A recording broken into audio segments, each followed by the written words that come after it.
Good afternoon, Mayor and councillors. Thanks for the opportunity to speak to my submission. I should introduce myself. I am a sociologist by profession and have had 24 years of professional experience of social impact assessment of policy and planning changes, and also with social impact assessment of many resource consents for urban and rural projects under the Resource Management Act. So I'm going to speak to my submission, which you've already got, and explain it a bit further. First thing I want to highlight is the release of capital through funding. As I see it, assets such as our international airport, port and electricity network are essential for the sustainable development of our city, so control of these assets must be retained by council. Council cannot rely on corporate interests to put the community's long-term interests before those of their shareholders. I find it rather naive that council should think that corporate interests will actually put the community interest first.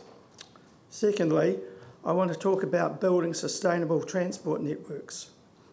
And I want to highlight railways.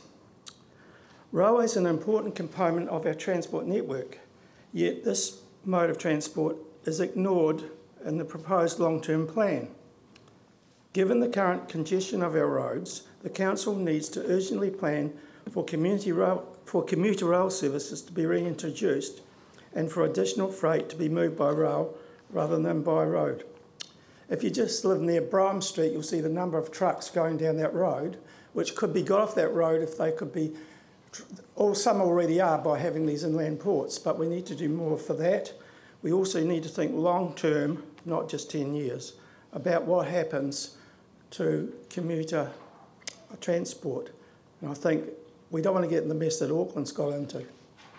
Next, I want to talk about the cycleways. We're talking a big investment here of $162 million over 10 years. Now, I think the first four of the planned routes should be proceeded with, but then the project should be put on pause for 5 years to assess how it's going, to look at, is it changing the pattern of how people move around the city, and what are the benefits actually going to be rather than what they've been predicted. Also, I think some funds saved from postponing that could be also used for a feasibility study, and a properly funded one, not 10,000K, but a big study to see, look at the long-term option for rail in the city. Lastly, I want to talk about the anchor projects. I support that there should be a delay in the construction of the new stadium until 2025. I see that the council's contribution to the former AM stadium replacement is $253 million, and the Central City multi-sport facility is $147 million. Why cannot we combine those two projects in one, on one site, and I think we could, a considerable amount of money be saved, because actually stadiums are not fully utilised in most parts of the world. So why can't we sort of create a facility that is used 24/7. Thank you very much.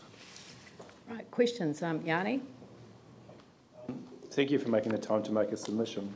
I was really interested in your introduction, and you've commented on a number of projects we should fund or not fund, and we should do an assessment. Have you seen any social impact assessment of the earthquake recovery spending or prioritisation? And if not, do you think there's a need to have something done in that regard so we can work out what the true priority should be in terms of the social impact? I've not seen any assessment of the spending, no. But what has been disappointing is that colleagues of mine try to get funding for a social impact assessment of the effects and aftermath of the earthquake. As far as I know, one Crown Institute did some work in, was it the Sydenham-Beckenham area, and it was a very small study. And that was really disappointing, because we're not going to learn much from the social impact of disasters if no money is spent on it and government won't provide the money.